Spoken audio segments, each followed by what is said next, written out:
Digitais do Foro de São Paulo, Olavo de Carvalho. Diário do Comércio, 28 de janeiro de 2008. Nos documentos de fonte primária sobre o Foro de São Paulo, encontramos as seguintes informações. 1. Conforme afirmei desde o início, e contra todo o exército de achismos e desconversas, o Foro de São Paulo existe e é a coordenação estratégica do movimento comunista na América Latina. Ver documento original em 3 graus Congresso do PT e comentário em um manifesto comunista do PT, outro documento original em discurso do Presidente da República, Luiz Inácio Lula da Silva, no encerramento do encontro de governadores da Frente Norte do Mercosul e comentário em Saindo do Armário. 2. Ao longo de seus 17 anos e meio de atividade, não se observa nas atas de suas assembleias e grupos de trabalho a menor divergência, muito menos conflito sério, entre as centenas de fações de esquerda que o compõem. Todas as declarações finais foram assinadas pela unanimidade dos participantes, confrontar transcrição das atas e assinaturas em Atas do Foro de São Paulo. Nenhuma das queixas e recriminações vocifradas pelos antipetistas de esquerda na mídia que eles mesmos chamam de direitista e burguesa foi jamais levada às discussões internas do Foro, o que prova que a esquerda latino-americana permanece unida por baixo de suas divergências de superfície, por mais que estas impressionem a plateia ingênua. 3. As ações do Foro prolongam-se muito além daquilo que consta das atas.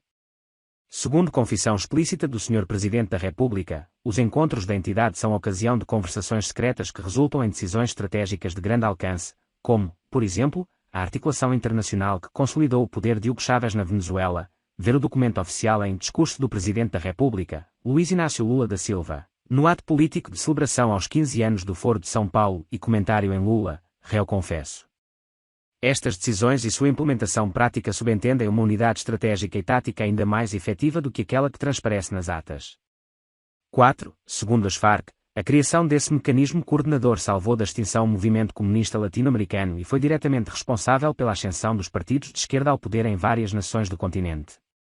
Ver Comissão Internacional das Farc, saudação à mesa diretora do Foro de São Paulo, 16 de janeiro de 2007, significativamente já retirado do ar, mas recuperável em http://web.archive.org/web/20070310015800/www.farcep.org/.node 2, 5. As declarações de solidariedade mútua firmadas no Foro de São Paulo entre partidos legais e organizações criminosas. Ver, por exemplo, o Foro de São Paulo, resolução de condenação ao Plano Colômbia e de apoio ao povo colombiano, não ficaram no papel, mas traduziram-se em ações políticas em que as entidades legais eram instantaneamente mobilizadas para proteger e libertar os agentes das Farc e demir presos pelas autoridades locais. Explicarei isto melhor, com os documentos respectivos, no próximo artigo. Na pesquisa histórica, na investigação policial, nos processos judiciais, na ciência política ou em qualquer discussão pública que se pretenda mais séria do que propaganda eleitoral ou conversa de botequim, o princípio mais elementar e incontornável é que os documentos de fonte primária são a autoridade absoluta, o critério último de arbitragem entre as hipóteses e opiniões. 30 anos de definhamento intelectual sem precedentes no mundo civilizado tornaram esse princípio inacessível e incompreensível às mentes dos formadores de opinião neste país, principalmente aqueles que a mídia considera mais respeitáveis e dignos de ser ouvidos.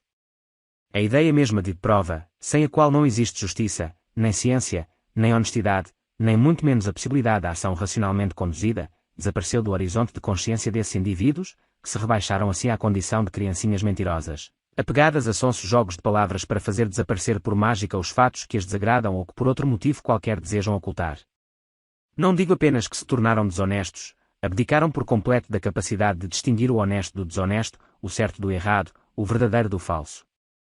Uns fizeram isso por sacrifício voluntário no altar de suas crenças políticas, outros por presunção vaidosa, outros por comodismo, outros por mera covardia. Confiado neles, o Brasil cometeu suicídio intelectual, tornando-se um país incapaz de acompanhar sua própria história presente com aquele mínimo de consciência alerta cuja presença distingue a vigília do sono.